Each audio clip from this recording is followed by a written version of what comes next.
La résidence Le Voltaire fait partie du groupe MAPAD, qui est un petit groupe de maisons de retraite dynamiques qui fait appel aux technologies modernes.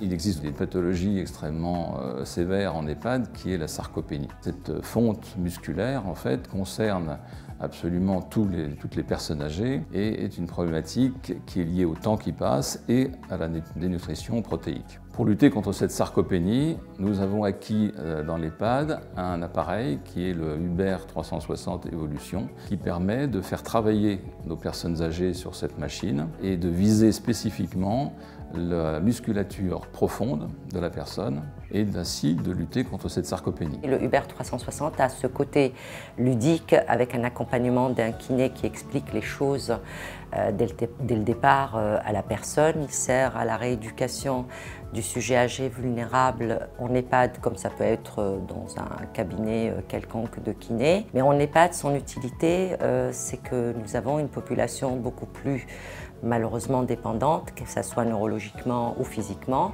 Par expérience sur les structures où je l'ai vu en pratique, ça nous a énormément servi et ça a apporté un bénéfice assez important sur des personnes polypathologiques. En tant que kinésithérapeute, j'ai la chance de pouvoir disposer d'un appareil de haute technologie française dans notre structure EHPAD pour lutter contre les effets du déconditionnement auprès de nos résidents, à savoir la perte des fonctions cognitives et également la perte des capacités fonctionnelles. Ce matériel de rééducation est déjà utilisé depuis plusieurs années dans les centres de rééducation, mais aussi les cabinets de kinésithérapie car ils permettent de prendre en charge de nombreuses pathologies articulaires, musculaires et neurologiques. Nous ici, notre objectif, ça va être vraiment de lutter contre la fragilité qui est en lien avec ce déconditionnement en améliorant la santé sous 3 dimensions. La santé physique, psychologique, mais également sociale. Le deuxième objectif, ça va être en fait de limiter également le risque de chute et de préserver le plus longtemps possible leur autonomie. Le Uber 360 Evolution va vraiment répondre à cet objectif, à nos objectifs, parce qu'il va permettre la remise en mouvement en sollicitant l'équilibre, le renforcement musculaire et également notre concentration. On a un plateau oscillatoire qui est relié à des capteurs, 4 capteurs, qui en fait est une plateforme de stabilométrie active et passive. Et pour nous, c'est un parfait outil de proprioception. Le dispositif a été aménagé pour les EHPAD, pour la prise en charge de nos patients fragiles, dépendants, qui ont du mal à monter en fait sur cette plateforme. On a 2 tabourets qui permettent le travail assis et aussi de mobiliser les membres supérieurs. La première séance est un bilan, ça dure environ 10-15 minutes.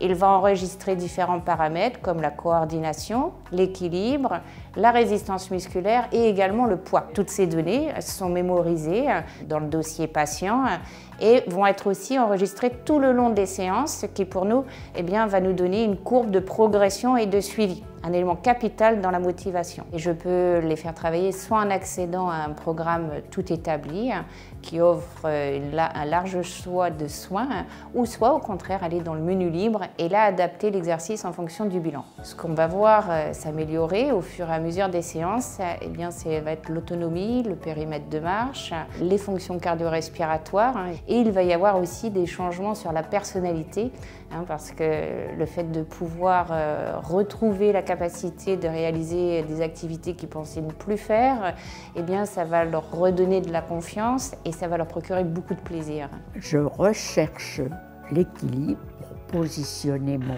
corps pour qu'il rétablisse en permanence l'équilibre. Quand je marche, oui, j'essaie de me maintenir, voyez, pas de divaguer. Il me semble que ça va me rétablir dans la droite ligne. Ça m'aide quand même pas mal. Les seuls prérequis à l'utilisation de cette machine sont les troubles du comportement majeur et les agitations ou les troubles de compréhension des ordres. Les indications du Uber sont beaucoup plus nombreuses en fait et on travaille avec lui sur par exemple les périodes post-AVC avec un travail spécifique des différents groupes musculaires. On travaille également sur l'équilibre bien entendu qui est quand même le gros travail que va faire la kinésithérapeute dans ses ateliers de prévention des chutes. On va pouvoir travailler chez le parkinsonien, on va travailler sur la coordination motrice, importante pour également le travail de la marche. On va travailler sur les douleurs, avec une mobilisation douce et progressive des différents secteurs douloureux. Donc on a une action également là-dessus. Les attitudes vicieuses sont également prises en charge avec un programme d'élongation progressive des articulations et des tendons et des travails cognitifs également. Nous avons vu aussi pendant la période post-Covid, sur une structure où la rééducation a été dans la continuité, l'avantage que ça a apporté sur un plan de temps et de gain de temps dans la rééducation. Il est important qu'il soit connu par les professionnels de l'EHPAD, son importance quant à la mise à disposition également pour les collaborateurs soignants. Pourquoi? Parce qu'on peut avoir plusieurs programmes de rééducation. Il n'est pas spécifié que pour les personnes âgées, parce qu'à la base, c'est un appareil et c'est un robot de rééducation. Et pour le sujet au fait soignant, l'avantage, c'est qu'on peut travailler le surpoids, on peut travailler tout ce qui est difficultés, problématiques et douleurs, si vous voulez, lombaires, etc. Parce qu'on a des soignants qui ont le port de charge et ça peut être utilisé également pour tout ce qui est problématique de musculature, pour le sujet soignant. C'est un avantage parce qu'on travaille de nos jours sur le bien-être au travail et c'est un des outils qui peut contribuer énormément au bien-être au travail. Nous ici dans l'EHPAD, c'est vrai que depuis qu'on a le Hubert 360 Évolution, ça nous a permis d'améliorer notre prise en charge de nos résidents, mais on l'a également mis à disposition du personnel soignant depuis notamment le contexte de la crise sanitaire. Ça peut être un outil financé également.